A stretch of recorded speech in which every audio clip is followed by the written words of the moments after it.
the world around us.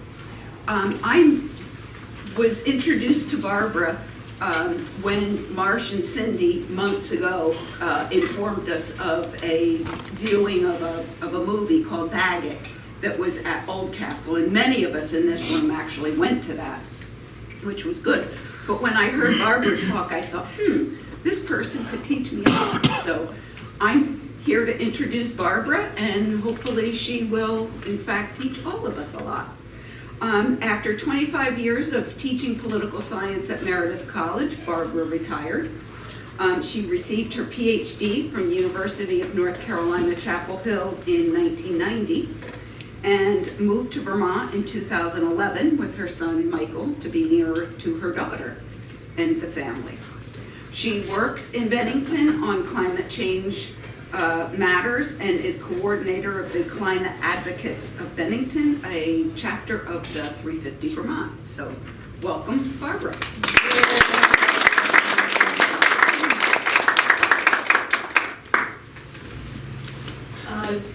Just because I was a professor for 20 some years doesn't mean that I'm boring. I hope. One correction to the introduction: Michael is my husband, not my son. Although sometimes, you know.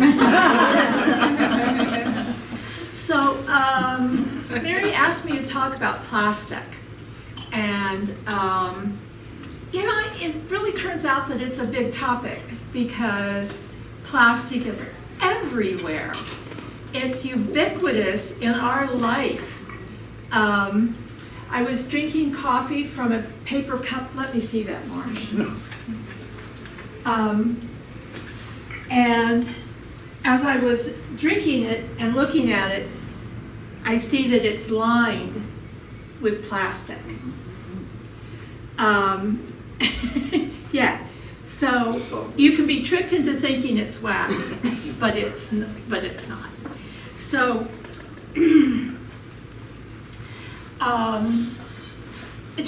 just about, I mean, everywhere you look, there's plastic, right?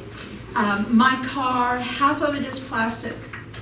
The linings of our refrigerators, the toys, the pipes, you know, we have our lifestyle because of plastic.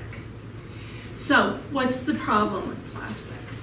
Well, the problem is the waste stream, the way that it gets discarded.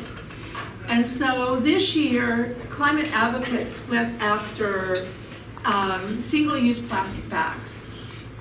And you know, when we first started doing it, I thought, this really isn't about climate. This is about something about landfills. Turns out it's about climate because the mining of the oil, which is mainly now fracked gas, the refining, the transportation, the manufacture, the carting away, the landfill, all of that costs carbon. So there are some estimates that by 2050, plastic will take up about 17% of the carbon budget. Now, the carbon budget is the amount of carbon that we can spend by 2050 and still not make the temperatures go up too high. So they're estimating 2050, we want to keep the global temperatures down to 2 degrees centigrade, which is 3.6 degrees Fahrenheit.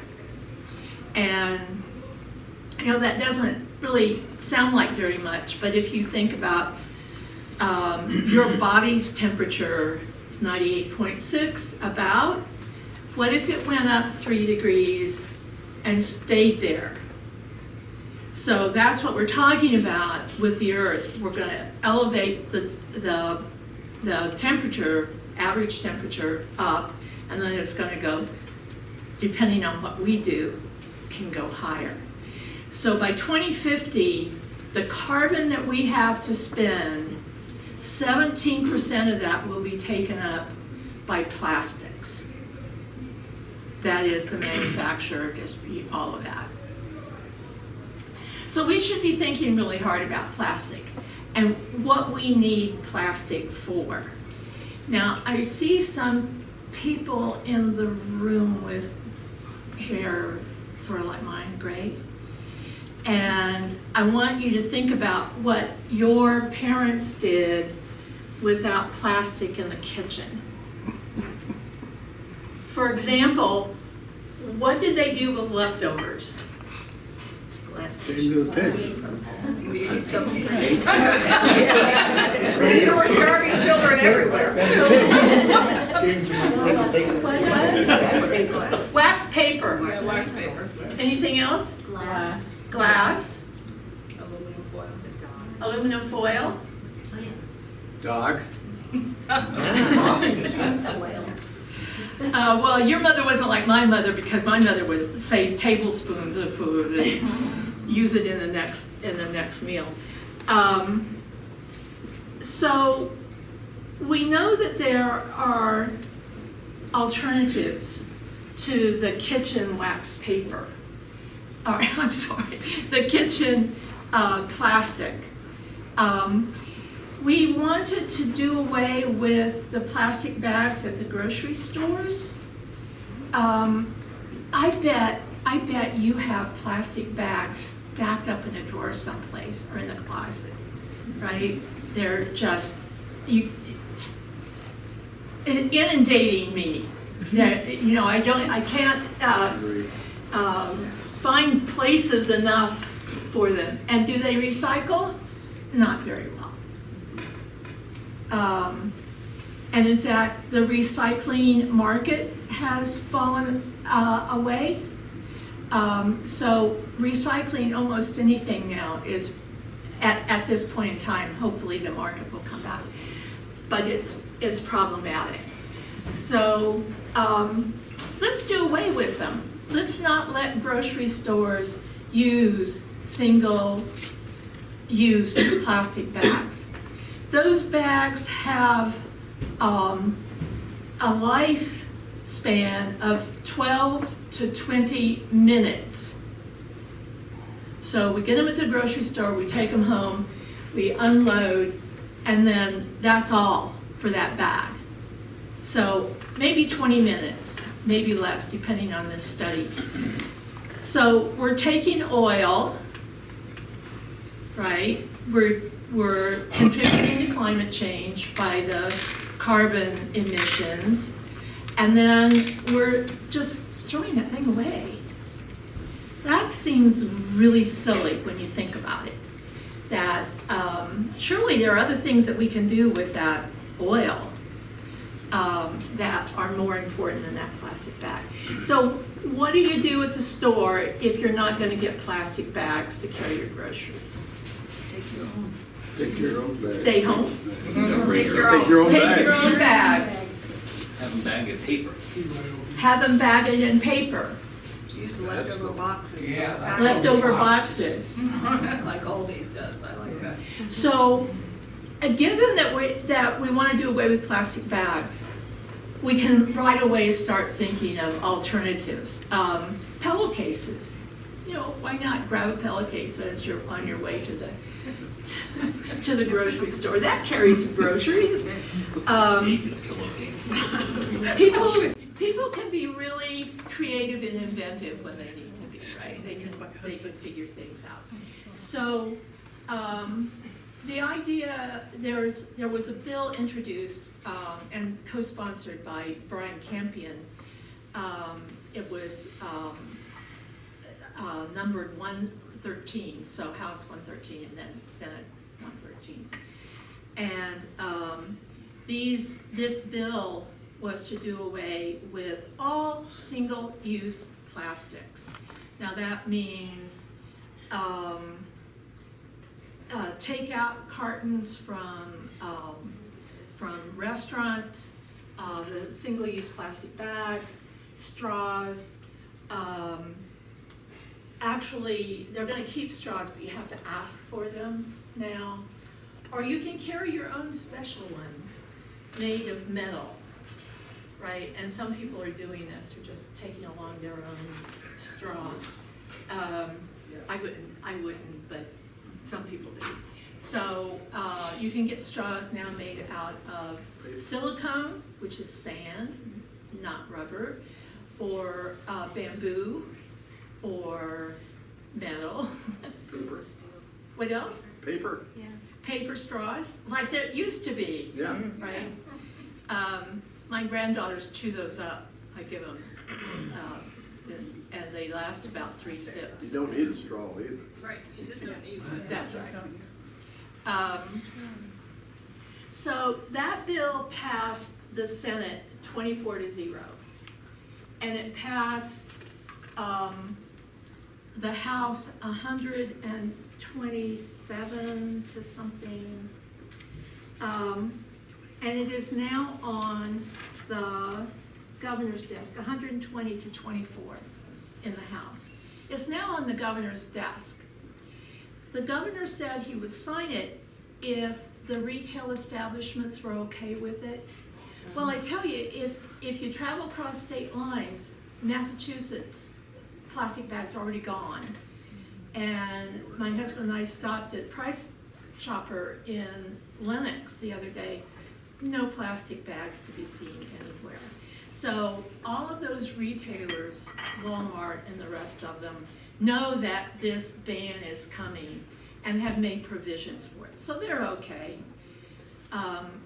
They went along with the governor to ban the bags and other single-use materials.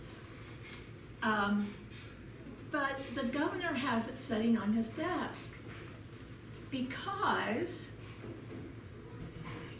manufacturers of plastic are talking to him, right? So we have lobbying from the other side now. Don't sign that bill because it will affect our business. So what we need is pressure on the governor. We need to ask him to sign the bill or not. You might be a person who thinks this is just totally silly and beyond. And so don't bother with the governor. But if you think it's a good idea, write or call the governor and ask him to sign that bill. Mary? Did it land on his desk this week? Yes. Because he only has 5 days, so you have to do it immediately. Call. Well, and if he doesn't sign it at all, it will become law anyway. Right, So what we don't want is for him to veto it. right. Given the way it passed, it probably would override his veto, but the legislature is not in session right now, so we'd have to wait until next year. And the phone number is 802-828-3333. So What's do it this the afternoon. bill number? 113. Are there any plastic manufacturing companies in Vermont? I'm sorry? Are there any plastic bag manufacturers? Then this is out of state money trying to get to him? Yeah.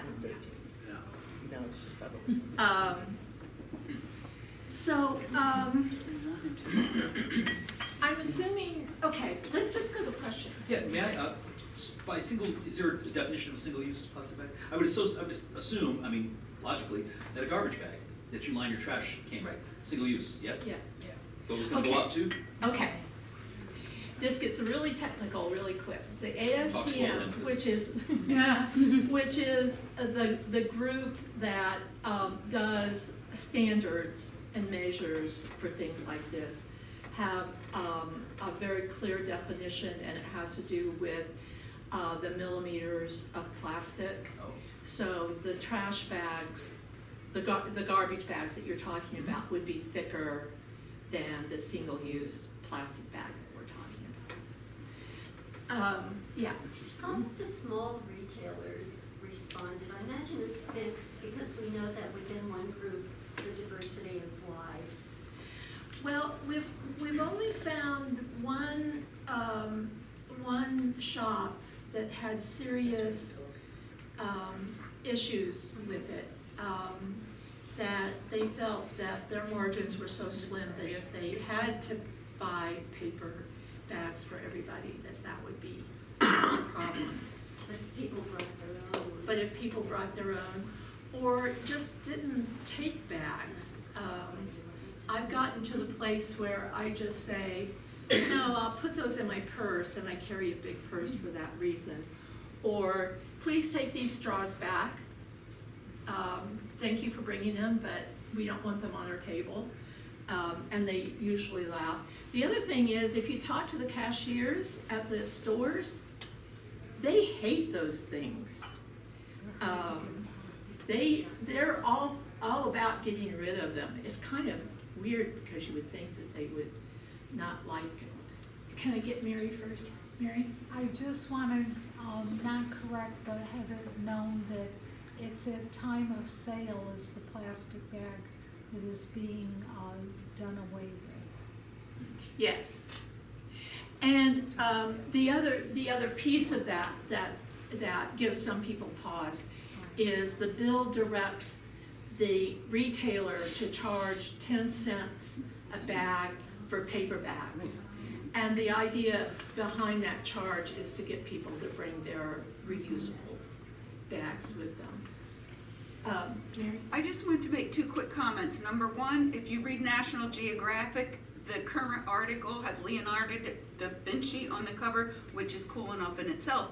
But they've got an article in there about plastics and how they break down into little micro things and how they're affecting the fish larvae. And it's literally every fishery they're finding these little larvae have microplastics in them. Well, So that's I wanna extend that, because it's not just, I mean, we see those awful pictures of whales that are dead because their stomachs are full of plastic. But you have plastic in you. We've found microplastics in human feces. And what happens is the plastic doesn't compost, but it does degrade. So it breaks up into tiny, tiny pieces, and then it's in the water, it gets in the water table, it is in our soils. It's just astonishing how ubiquitous this stuff is. Do any of you use the microbeaded cosmetic stuff? Not anymore. Not anymore. Do not use that stuff. Yes. Oh, I also wanted to comment that one of the places that I recently went to was the Jersey Shore. And a year ago when we were there, they were in the midst of doing a single-use plastic ban around the shopping areas, but also then limiting all plastics on the beaches. And it was such a hue and cry. It was in all the newspapers. There was all kinds of, pro and con going on anymore. We went this time, they are using it as a marketing ploy to come to our beaches, look how clean they are. Yeah. And the Jersey Shores need it. So I would never have guessed in a year. I was that just could down there turn too, around. and I was appalled at a couple of the beaches. And maybe not all of them, but the places where we were, it was. I was Yes, going to sir. say about changing laws on how we dispose of plastic. An example, they changed the laws when I was a kid in Jersey. They went from a half mile to a mile, and later they went to 2 miles for the garbage barges. And that we still dump our garbage in the oceans. And what about changing the way we dispose of plastic? Well, I think that's actually ultimately the issue, is the waste stream. That the plastics are so disposable, and they're used for everything, and so eventually they get disposed of. But then they're not going to compost. They're just every bit of plastic that has ever been manufactured is still in existence. That should give us pause. That's not true. Because we recycle. Just Well, is not some true. of it has been incinerated, but not very much. And then the rest of Plastics it. are used in Europe, especially Germany. Everything they throw away is remelted, briquetted, and used for fuel, just like burning oil. And we could do that in the United States, but people just prefer to throw their garbage where it shouldn't be. Well, it's in not a landfill, a manufacturer's lot of it's in problem. landfills. It doesn't matter what, But that, they that's part should, of the they should waste melt it and stream. That's part of the waste use it as a fuel. And we're running out, we're running out of places for landfills, nobody wants landfills near them. That, All these bags have numbers on them, I don't understand what the numbers mean. Which are the good numbers and which are the bad numbers? Which can be recycled? Right. oh, yeah. Those symbols were invented by the plastic industry, so sometimes it doesn't mean anything. Okay. Well, depends on who's. I'm sorry? Some places don't collect some numbers Right. and some do others. Right. it's So you have to very find- confusing, yeah. You really have to find out what numbers you can take to the transfer station and what won't be accepted. Thank you for the analogy about your body's temperature, because that just Yeah. hit me. I was like, oh, at 101 degrees, I'm like Yeah. delirious. Yeah. But what exactly is behind the recycling market declining? Because I saw Trevor Mintz just sold Sam to Casella, and that's one of the, China and the tariffs? China refuses to buy it. Is it and because sort of the tariffs? Because they can't. They just don't want to. China has refused to buy it. They were the market, Here we want to. and they've stopped buying because our recycling has to be sorted when it gets there because it's so contaminated with things that aren't recyclable. And so the Chinese have finally just said, we're not gonna do that anymore. So then the market fell out. That's the reason the market fell out. Go ahead. Back to your plastic bags and grocery stores and so on. You can get a cultural shock, and I'm sure some people have done this. I spent 3 weeks in Germany, and I went to get sweet rolls for the teachers, right? They don't provide anything. The culture is you take your bag or your With basket you. or your thing with you everywhere. Yeah. And that, of course, that's where all these got their start. So it's a cultural thing. If we could ever flip it, why does the merchant have to provide that bag? Right. Good point. Well, I'm pessimistic on the whole thing, basically, because when we have an administration in the country that doesn't care at all about this stuff, how are we gonna get anything done?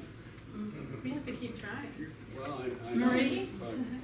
but Don't vote for them. well, I don't vote for them, but they do get, We you don't know. talk politics. Well, actually, the environmental movement and the climate movement has looked at that and said, we have to go local. We have to work at the state level and at the local level. And so, and I, the more I think about it, the more I agree with that, because the effects of climate change are going to be local. We are going to have to deal with the effects here in Bennington. And so what can we do in Bennington to help ourselves? Well, you know, I'll follow on if you don't mind.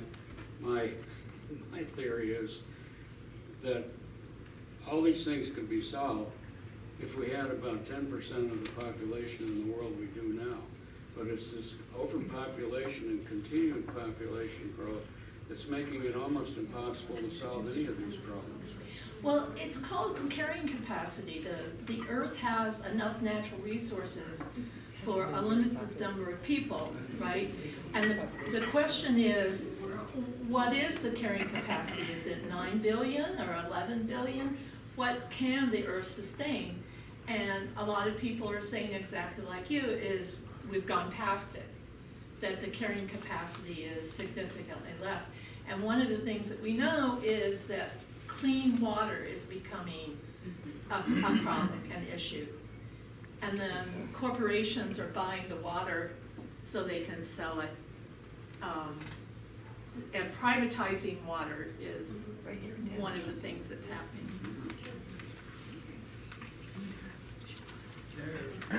Okay, thank you very I'm much. sorry.